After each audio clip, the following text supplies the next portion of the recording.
O kaya yan mga bossing, panoorin natin. Panoorin natin itong kakatapos lamang na press conference ni Secretary Remulla. Tingnan natin kung papaano at kung ano ang idadahilan nila sa pagkatanggal ni PNP chief. Tingnan natin kung paano magugas ng kamay ito si John Vic Remulla. Good morning to all of you. Thank you very much for your presence here. I have a statement from our department. The palace affirms that President Ferdinand Marcos Jr. has made the difficult but necessary decision to relieve PNP Chief Police General Nicolas Torre III of his duties. The President believes that his national security apparatus must always work within the framework of the law. With the recent developments, the President was presented with the facts, and he determined that the best course of action is to uphold the role of NAPOCOM as it was intended by law. As part of this resolution, the President decided to relieve Police General Torre. This was not an easy choice, but it was made in the national interest. The President is committed to ensuring a unified direction and collaboration across all areas in his cabinet, particularly those responsible for delivering security, peace, and order. The President expresses his thanks and gratitude to Police General Torre, as his brief tenure brought new life and energy into the PNP. Nevertheless, the mission must continue. The Filipinos must be safe. To this end, the President has directed the incoming PNP Chief, General Nartates, together with the Secretary of the Interior Local Government, to present within 1 month a comprehensive citizen security strategy focused on increasing police presence throughout the country and ensuring that every Filipino feels secure in their communities. That's all. Thank you very much.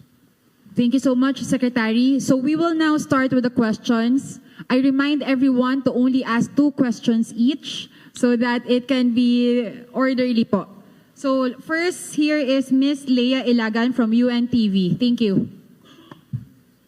Good morning. Good morning. SILG. Good morning, sirs.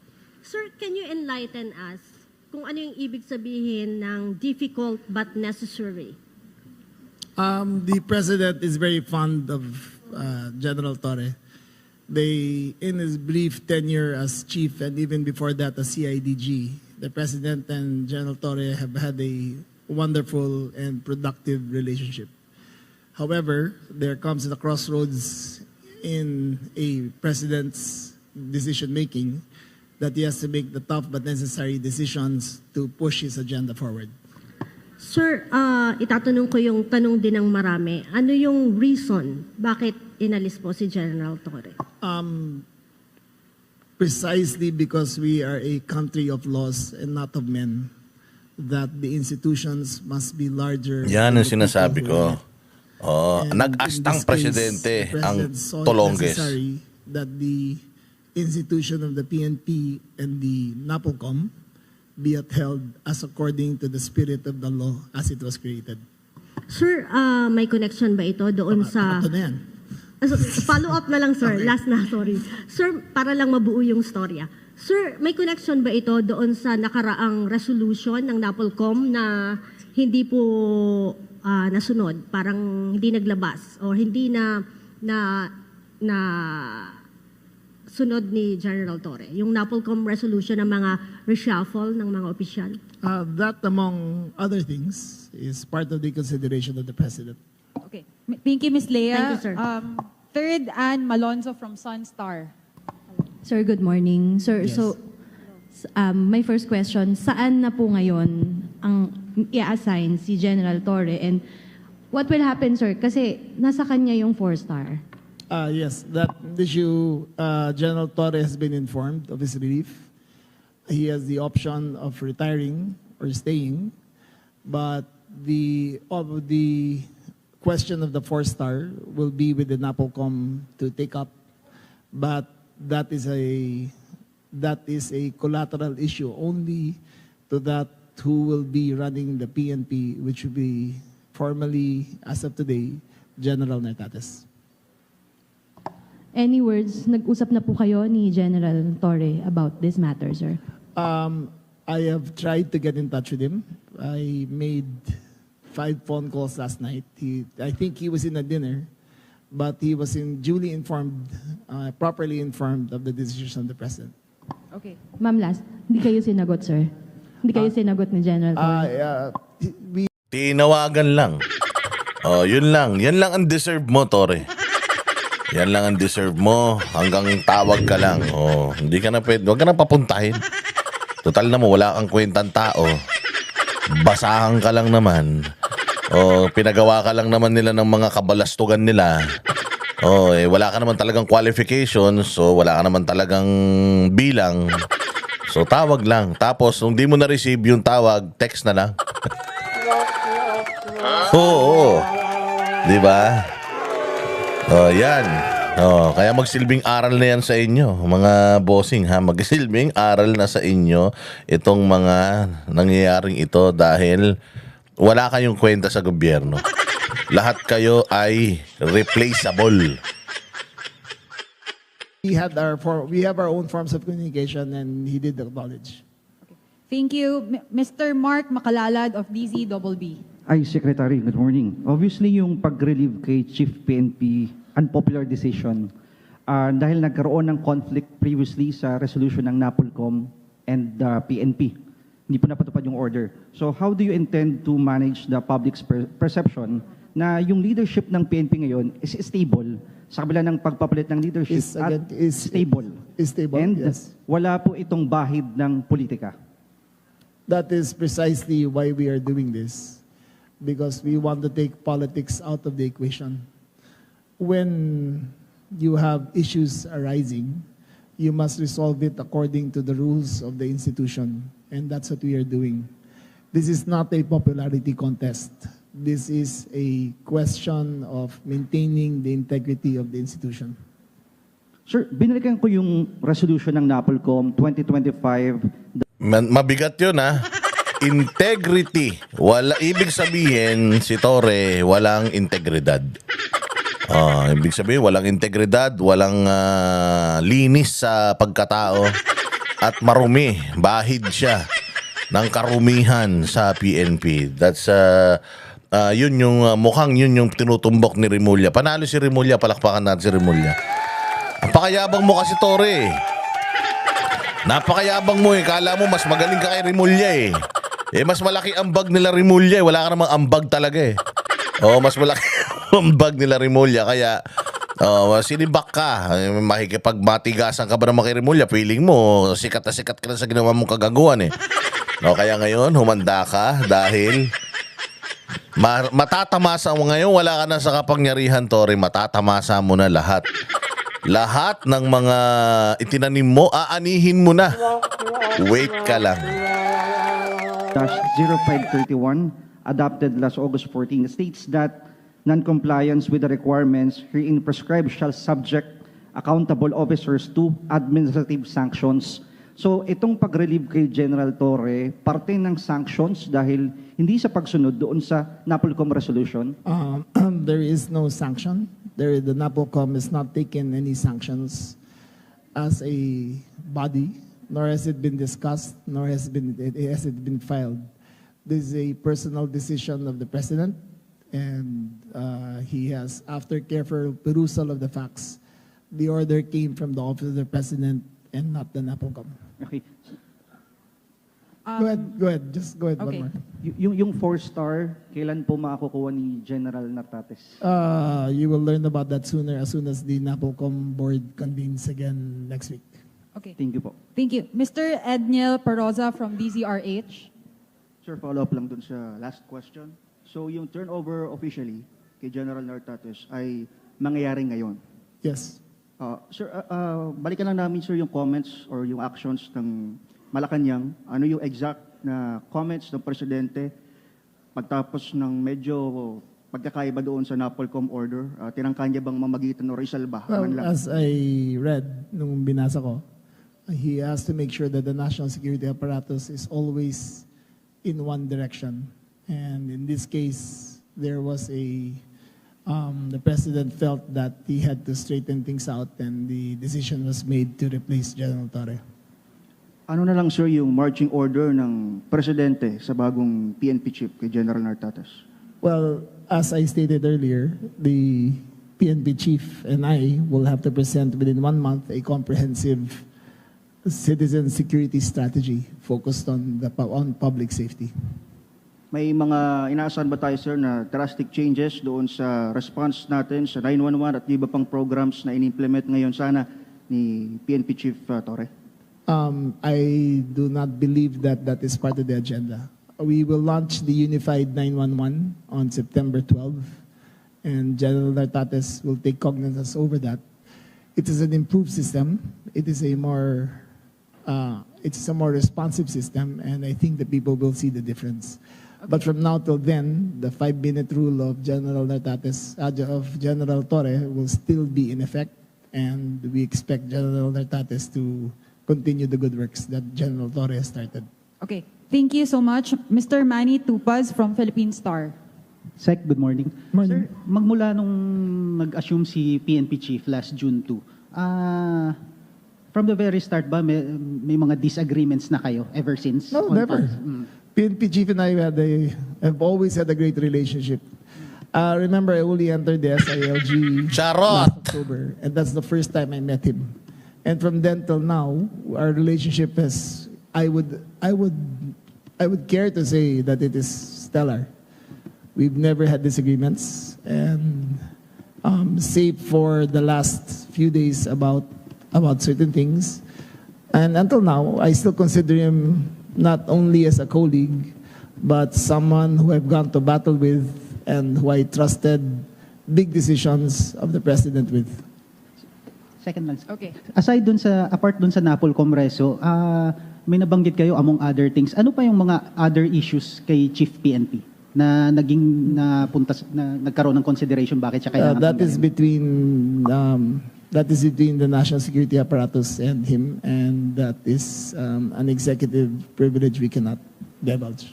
Okay. Thank you so much. Mr. Mon Galvez of TV5. Hi, Sec. Good morning. Sir, this is actually baka repetitive question na lang, pero just to clarify, you were mentioning a while ago that this is a country of laws and not of men. Ano po talaga yung pinakanilabag ni General Torre? Bakit po siya nasibak? He did not violate any laws. He has not been charged with any violations. He has not been charged criminally nor admissively. It is simply a choice of the president to take a new direction for the PNP. Medyo vague, Sec. Medyo vague. Well, what is more vague than he didn't violate any laws? He has not been charged with any administrative case. He has not been charged with any criminal case. Sabi mo na kailangan ang bayang Pilipinas o ang PNP ay governed by laws, not by men. So ibig sabihin, si Torre may nilalabag na batas na ginagawa ni Torre yung gusto niya. So hindi siya sumusunod sa batas. Sabi mo na lang kasi. Nagtatakipan pa kayo halatang halata naman na yung kabulukan nyo pare-pareho puros kasi kayo highfalutin words Ayaw nyo pang aminin kung ano talaga nangyari dyan Sabihin nyo na, binaboy nyo na rin yung tao binibigyan nyo pang dignidad. Anong dignidad na pwede nyo pang ibigay sa isang tao na 4-star na tinanggal nyo ng ganun-ganun lang. Tapos wala kayong plano sa kanya, pwede na siya mag-retire kung gusto niya. Di ba? Yun yung sinasabi nyo Tinapon nyo na lang siya. Anong dahilan? Sasabihin nyo lang naman hindi siya sumusunod sa amo niya. Hindi siya sumunod sa DLG, hindi siya sumunod sa Napolcom, hindi siya nagre-report kay presidente. Ganun, hindi yun, niloloko nyo pa yung tao. Sabihin nyo na kasi walang kwenta talaga yan si Torre. Walang utak. Feeling niya sa presidente. Sabihin nyo, feeling niya. Sabihin nyo na feeling niya siya yung lahat ng gagawin niya, pwede na lang basta-basta. Governed by laws and not by men. Ibig sabihin, si Torre gumagalaw sa sarili niyang kumpas. sa sarili niyang gusto. Wala siyang pakialam. Walang batas na sinusunod si Torre. O hindi ba? Kita niyo yung ginawa niya dyan sa pagkidnap kay Pangulong Duterte. Anong tawag dun? O hindi ba? Hindi siya sumusunod sa batas. Walang batas-batas sa kanya. Kahit i-recite mo sa kanya yung batas paulit-ulit, di niya sinusunod. In short, tanga si Torre. Ganon. Bobo. O ganon. Na unang-una kayo nagbigay kay Torre ng authority para labagin lahat ng batas. Tapos ngayon sasabihin nyo na hindi siya sumusunod sa batas. Kayo yung pasimuno But he is a presidential appointee who serves at the pleasure of the president, and the president has made a decision to go in another direction. So more on trust and confidence lang po ito. More on trust and confidence lang. The president reserves the right to see what is best fit for the PNP. O nga, sabihin mo na kasi, ayaw na sa kanya ni Presidente. Nagawa na ni Torre lahat ng kademonyuhan na kailangang ipagawa sa isang tao. Kay OJ Siege. Yung paglabag sa panggugulo sa Davao. Kasi hindi sila nagtagumpay sa panggugulo sa Davao Yung Davao, ang ayos-ayos pa rin The people of Davao refused na babuyin sila ni Torre. Ano pa, yung pagkidnap kay Pangulong Duterte, ginawa na ni Torre yan. Lahat na ginawa ni Torre para sa kanila, wala nang silbi si Torre. Dahil wala nang hahayupin ng gobyerno. Tsaka smoke screen para itapon na natin yan sa ilalim ng bus. Si Torre, kasi ang dami nating problema, yung mga flood control project natin, pucha yan. Para magbago naman ng konti yung usapan. Mamaya naman, saka na ulit yung flood control. Eto naman, yung kay Torre, magbago yung mga laman ng balita. Style nyo, bulok. Last na lang po sa akin. I don't think, hindi ko po alam kung tama yung research lang namin, but General Torre will be serving the shortest term in the history of the Philippine National Police. How does this affect the morale of the police force? Well, I think I am confident that the police force is very professional. I think that they observe. Gustong-gusto ng PNP yan. Ang dami kong mga kaibigan na nagme-message sa akin nung ginawa daw yan si Toreng General ay PNP chief na bumagsak ang moral nila. Nalungkot daw sila, talagang parang nawalan sila ng parang ang dumi-dumi ng tingin nila sa sarili nila. Mantakin mo, isang tao na walang ginawa kundi lumabag sa batas, isang pulis na walang ginawa kundi lumabag sa katungkulan niya, yun pa yung itinalaga bilang PNP chief. Ginawa lang naman PNP chief yan para inisin yung mga DDS wala naman talagang qualification siya dahil iniinis si BBM ng mga DDS, inisin natin yung DDS. Yung bumaboy sa simbahan ng Kingdom of Jesus Christ, yung nagpakidnap kay Duterte, gawin natin PNP chief para mapikon sila. Ang mga Duterte supporter, kahit pikunin mo, walang pakialam, banat pa rin ng banat, di naman nagbabago, lalo pang tumindi lalo pang nainis yung taong bayan sa kanila, lalo silang kinamuhian. Ngayon, kahit anong gawin ni BBM na kabutihan, pangit pa rin sa taong bayan dahil sa ginagawa niyang kagaguhan. Yung mga ganyan desisyon. Alam mo, ito yung sinasabi ko na kapag ang isang presidente hindi fit para mamuno sa Pilipinas, ganito gagawin. Trial and error. Oo nga. Trial and error talaga gagawin yan. Halimbawa, may nakita siyang yung impulsive. Ganyan yung mga yung mga kaibigan kong adik. Di ko sinasabing adik pero yung mga kaibigan kong adik, ganyan. Yung pabigla-bigla ng desisyon tapos biglang babawiin. Pagka ganun, hindi ka stable. Ibig sabihin, wala kang paninindigan, wala kang firm na desisyon.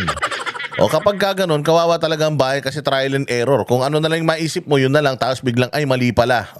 Hindi mo pinag-iisipan mabuti kasi nga wala kang kokote. Nakakaya, Torre, alam mo, naawa ako kay Torre, sa totoo lang. Kasi ginawa niya lahat ng mga gagawin. Alam ko naman, labag sa kalooban niya lahat ng mga pinagagagawa niya. Pero dahil sa pangarap niya na maging hepe, ayan, binigay naman sa kanya. Kaya lang, 2 linggo lang. Pinakamaikling hepe sa balat ng PNP. Putang ina niya. Paano? Walang kalibre. Putya, lahat shortcut, walang batas. Saan ka makakita ng tao sumusunod sa batas? Dapat nagpapatupad ng batas tapos hindi sumusunod sa batas. Pero lahat yan, isisisi mo saan? Kay Pangulong Marcos, bakit? Kasi dapat hinihimay-himay niya yan eh. Dapat bago niya italaga yan, inisip niyang mabuti. O mantakin mo nung nakita niya na putang ina parang asong ulol, pakawala. Lahat na lang ginagawa, ang ingay, nag-boxing pa yung gago. O ano ngayon, di ba? Napahiya sila. O tapos tatanggalin nila, walang dahilan. O ilalagay nila si Nartates. O paano ngayon makakasigurado si Nartates tatagal dyan? O Ilocano naman kasi yan si Nartates, baka magkaintindihan sila ni Bongbong. Pero paano mo masasabing tatagal yan? Anong mga assignment ang ibibigay nila kay Nartates in order for Nartates to stay there? Kaya kayo mga uniformado, kayo mga uniformado, pinaglololoko lang kayo niyan. Bahala na kayo sa buhay nyo, deserve nyo yan. Deserve nyo talaga yan, yung ginagawa sa inyo. Dati, ang taas-taas ng tingin ng tao sa pulis, ngayon wala na. Para na lang kayong mga basahan, tinatapon-tapon na lang nila. That they observe their duties, and I think 99.9% of them will uphold their oath to maintain allegiance to the country and to the president. Okay, thank you so much. Mr. Vince Lopez of Manila Standard. Sir, good morning. Sir, for the duration na Chief PNP si General Torre, may mga na-relieve siyang mga officers. What would be the magiging nung mga official na yun, sir? And kung mababalik ba sila, reinstatement? That is a NAPOCOM issue. As according to NAPOCOM law, NAPOCOM procedures, level 3 going up is up to will be taken up by the by the NAPOCOM board, and the NAPOCOM will convene this week and reconstitute the leadership of the Philippine National Police. Okay, thank you so much. Mr. Jairo Boledo of Rappler. Hi sir, good morning. Morning. Jairo Rappler. Sir, hingin lang namin sana yung information. Baka ano po ba yung initial na reaction or pagtanggap po ni General Torre when the NAPOLCOM issued the memorandum po? Did he promise to the President to fulfill the said memorandum, sir? Thank you. That will be revealed on a later date. There are documents that are still sealed, which will be brought forth henceforth after the NAPOLCOM reviews it. Last question for me, sir. In relation to Vince's question, the NAPOLCOM reversed a few assignments made by the President, made by PNP Chief Torre, including some of the appointments in CIDG and all that. Ano na po mangyayari doon sa order na yun ng NAPOLCOM? Again, the NAPOCOM will constitute again this week, and then we will review all the appointments and make the necessary recommendations to the President. Okay, thank you so much. Before we continue, following this question and answer, we will move to the next part of our program, the official assumption of office. So, Mr. Mark Gabriel, please, from Net25.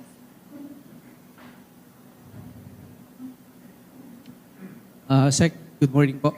Sec, hindi naman lingid sa atin na nagkaroon ng conflict between yung NAPOLCOM resolution and the PNP leadership. And lately, naglabas din ng mga manifesto of support yung other mga units ng PNP to support General Torre. Sa tingin mo, magkakaroon ng conflict po dito sa nangyari? Hindi naman. I think those statements were done in an emotional state. I think in the... Yan. Ayan kasi si Torre, hilig mo kasing magpasikat. Akala mo sikat ka na eh. Alam mong ginawa niya, may show of support pa ng PNP. Natural, hindi naman yan kukusang loob yung PNP. Gagawin yan para sa'yo, ulul. Hindi yan gagawin para sa'yo. Wala ka namang kwentang tao eh. Banas nga sa'yo yung mga yan. Nagja-jogging. Balita ko nga, nagja-jogging ka daw dyan sa Krami. Mag-isa, walang sumasabay sa'yo eh. No, dahil sa visit sa'yo ng, ng mga uniformado eh. Yung mga pinapakita niya kasing ganyan, na hindi niya pinapaalam sa mga superior niya, isa yan sa mga indikasyon na asong ulul talaga yan. Kaya nga tinawag nito ni Remulla na pitbull eh. Walang walang amo yan. Pucha, kakagatin yan kung sinong gusto niyan kagatin. Kita mo yung pagbo-boxing nga lang, although sinuportahan niya itong tatanga-tanga na to eh. Yun na lang, mali na yun eh. Binati pa ng presidente. Kita mo kung gaano ka fickle-minded yung presidente. Nag-boxing, binati-bati niya pa na champion daw. Hinanay pa ni Bongbong Marcos sa mga kampiyon sa Pilipinas, si Torre. Tapos sisibakin mo, ilang linggo matapos yan. Di ba dyan mo makikita yung klase ng utak ni Bongbong? Walang stability. Hindi talaga stable. And they will follow their oaths and be true to their service. We do not consider it in any way as such other than as a statement of support. We do not color it with anything else except that. So we do not expect anything different from the service after this turnover occurs. Sec, tanong lang. Did you recommend the relief of General Torre after this conflict? Sir, that is a prerogative of the President. I have no say whatsoever, nor did I advise whatsoever. Sus, pwede ba yun? Busy si Bongbong maghanap ng mga flood control projects. Busy si Bongbong magtingin-tingin kung paano niya isisisi kay Duterte yung mga kapalpakan sa flood control. Tapos bigla niyang maisip, biglang umuwi siya ng bahay, naisip niya tanggalin ko si Torre. Ganun ba yun? Sobrang hina ng kukotin ni Bongbong eh. Paano niya may isip yan all at the same time? Di ba? Di ba nagulat ka rin? Ha? Miski ko. Ito sinungaling to eh. Sigurado ko na si Bongbong sobrang occupied ni Bongbong, di niya alam kung anong gagawin niya. Sinabihan niya yan. Sir, sibakin natin si Torre sakripisyo natin. Total, wala naman silbi yan eh. Nilagay lang naman natin yan eh. Tumatanaw lang tayo ng konting utang na loob sa ulol na yan. Pero nakuha niya na yan eh. Yung PNP chief, masaya na yan. Sibakin na natin yan. Hindi naman yan madidesisyon ni Bongbong on its own. Alam naman natin gano'ng kahina yung tao. May nagsulsul dyan. Sinulsulan nyo talaga yan. Kaya nga ikaw, General Torre, kung ako sa'yo, bumaliktad ka na. Ginawa ka rin lang naman aso, ginawa ka rin lang naman tanga. Nadaserve mo naman yan kung ako sa'yo. Lahat nung alam mo, ilabas mo na. Para magka-anuan tayo. Para makagbawi ka man lang, makaganti ka man lang. Kasi sinasabi ko sa'yo, yung mga kaso na kakaharapin mo sa lahat ng kademonyuhan mo, you will go, sabi ko naman sa iyan, di ba? You will go down in history na isang PNP chief, isang pulis na eskalawag. You will go down in history na isang pinaka kinaiinisan na hepe ng pulis.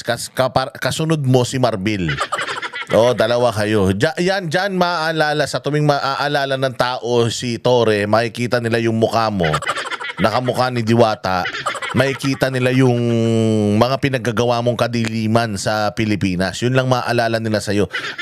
At dahil marami kang ginawang illegal sa Pilipinas, Torre, lahat ng mga kaso mo wala nang tutulong sa'yo. Tangina, nakikita mo na ba yung sarili mo na mag-isa ka na lang? Na yung mga tao na bumuyo sa'yo noon, yung mga tao na umaano sa'yo, na nagsishelter sa'yo noon at sinasabi na parang bulletproof mo na pwede mong gawin lahat ng kabulastugan sa Pilipinas nang hindi ka habulin ng batas, putangina Torre, ito na yun. Eto na, simula ng pagbagsak mo, mag-isa ka na lang, wala ka nang kasama, kahit sinong tawagan mo, wala nang sasagot sa'yo. Because nobody wants to be associated with you. Yan ang lagi mong tatandaan. So ngayon, babagsak lahat ng mga kaso mo, putain na milyong kaso yan. Naku po, wala, lahat ng mga, kung meron ka mang kinita dyan sa mga pinaggagawa mo, lahat ng mga inipon mo, yari ka. Natatandaan mo ba merong isang abogado na nagsabi sa'yo na lahat ng mga kung ano man ang meron ka, hahabulin ko. This is it. Kaya ako sa'yo, bago pa mahuli ang lahat, ilabas mo na lahat ng mga nalalaman mo. Dahil kung hindi, yan. Mabubulok ka na lang sa kangkungan, wala kang kasama, wala kang kaibigan, walang nagmamahal sa'yo, iiwanan ka ng lahat ng mga kaibigan mo ngayon. Tapos, dagsa ang lahat ng kaso mo. Yan, ginawa mo yan sa sarili mo. At magsilbi sanang aral ito Magsilbi sanang aral ito sa lahat ng mga uniformado. Oo, na kapag sumunod kayo sa leader na walang tibay na maaasahan, leader na ginagawa lang kayong mga aso na tiga-kahol, tiga-kagat, ayan, ganitong mangyayari sa inyo. Balang araw, yung kapangyarihan na meron kayo, mawawala yan. And when that day comes, wala na kayong silbi sa kanila. Hindi na kayo kilala ng mga yan. Kahit text, kamusta ka na pre? Wala kayong matatanggap. Jean Pardo. Jean Pardo, isa ka, susunod ka na. Isa ka pa. Susunod ka na. Kita mo, ikaw na yung isa sa mga mawawalan ng pwesto. At Jean Pajardo, ayan, magsama kayo ni Torre. Kung ako sa inyo, magpakasal kayo. Dahil sa mga ginawa nyong kademonyuhan sa bayang Pilipinas. Kasinungalingan nyo, ginawa nyong kahayupan sa Kingdom of Jesus Christ. Congratulations kay OJC, 1 year na. 1 year na yung siege. Putay na, mas matagal pa yung itinagal nung siege kesa kay Torre. Ay, nako. Buti nga. A chief PNP is the sole body, the sole entity to tackle such an appointment, or relief is only from the office of the president.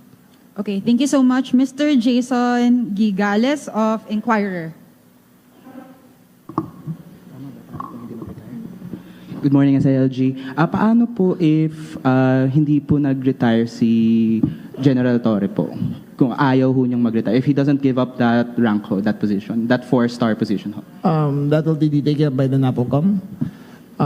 However, I was privy to a conversation that the president is considering him for another post in government, and we will know soon if General Torre will accept.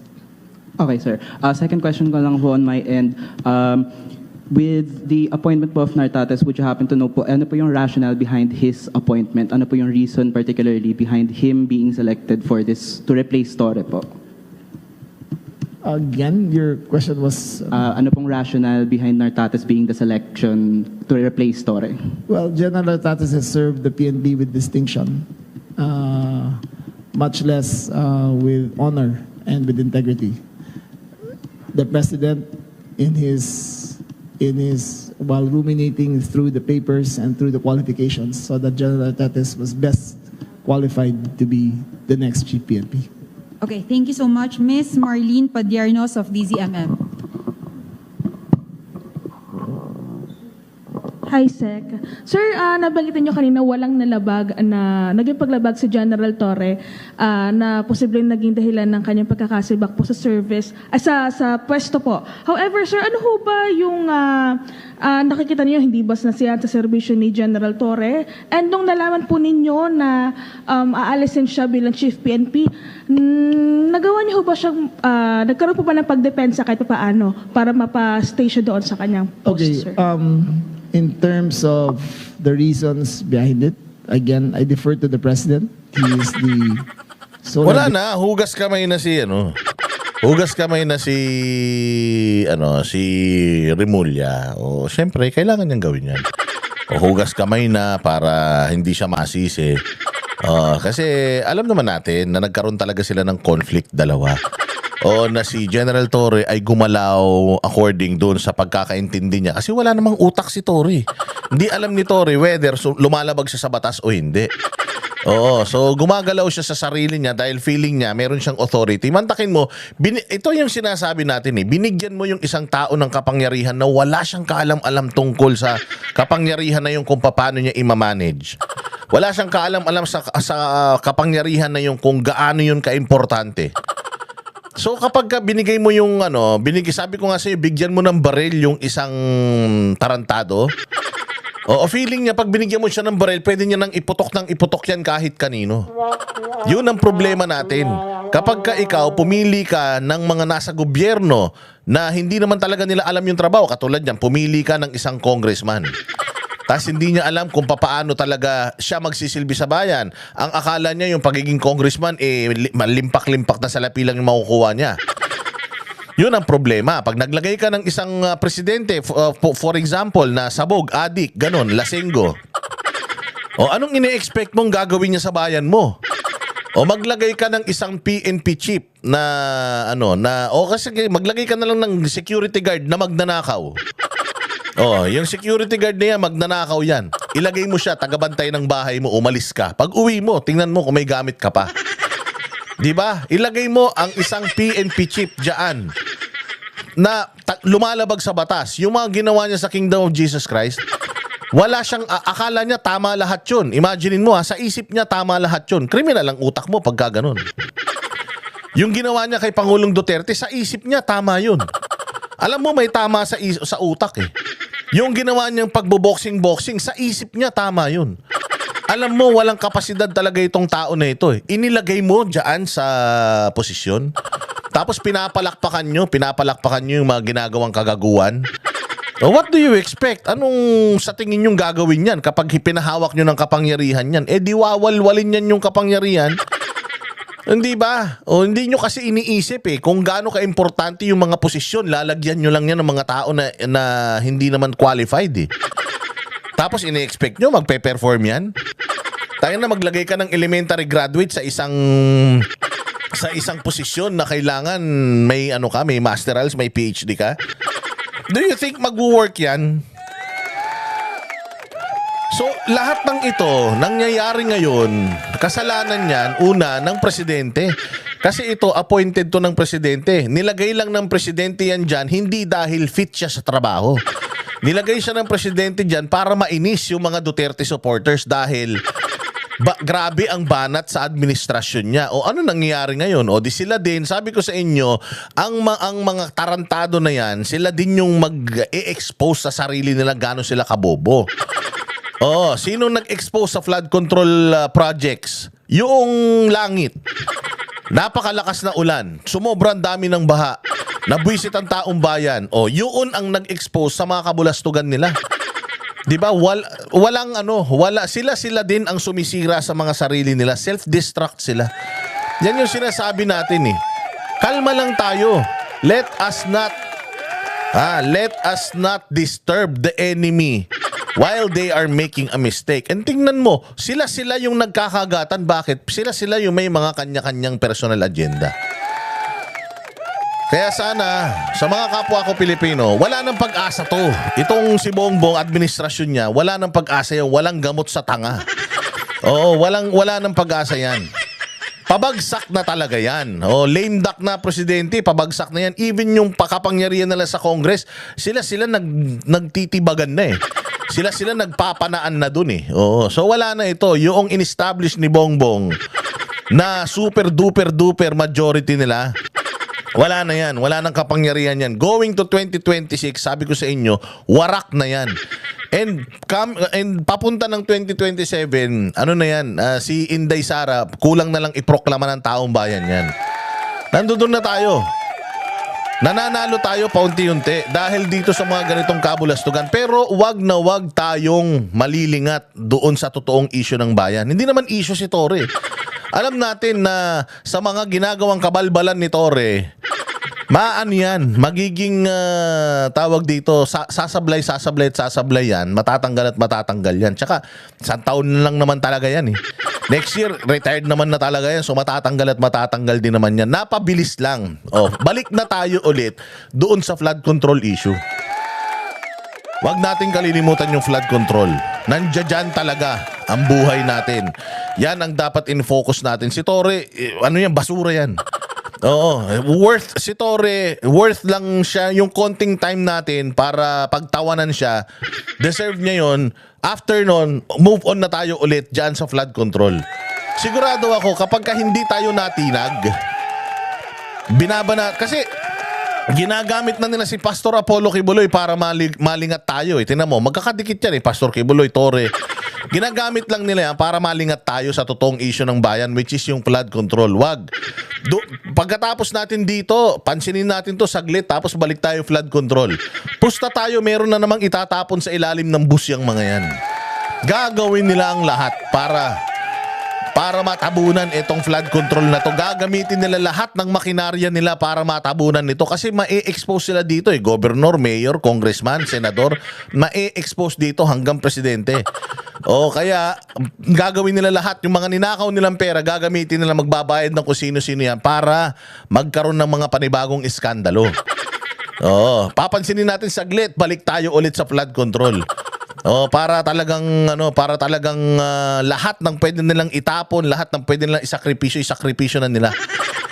Indication na talagang pahirap na yung sitwasyon nila at papunta ng 2028, putang ina, magtago na sila sa lungga nila. Sisingilin na sila ng taong bayan. Okay? Yan pala ang simula. Magkita-kita tayo muli sa susunod na vlog. Mabuhay kayo, ha? Salamat. This is a small victory. Pero hindi pa po dito nagtatapos ang lahat. Simula pa lang ito. Unti-unti, tinutulungan tayo ng Panginoon. Mahal ng Panginoon ng Pilipinas. Unti-unti, ine-expose na ng Panginoon lahat ng mga kabobohan nila. At lahat ng kasamaan nila, unti-unti sinisingil na sila ng tadhana. Napapabilis ngayon. Kaya sabi ko sa inyo, prayers can move mountain. Pagsabay-sabay tayo, nagdadasal, malakas ang boses natin na maririnig doon sa langit. Sigurado, tutulungan tayo ng Diyos. Maraming salamat. Mabuhay kayo. Kami ang boses ng masa, hindi natatakot. Katotohanan lang, di kami nalulunod.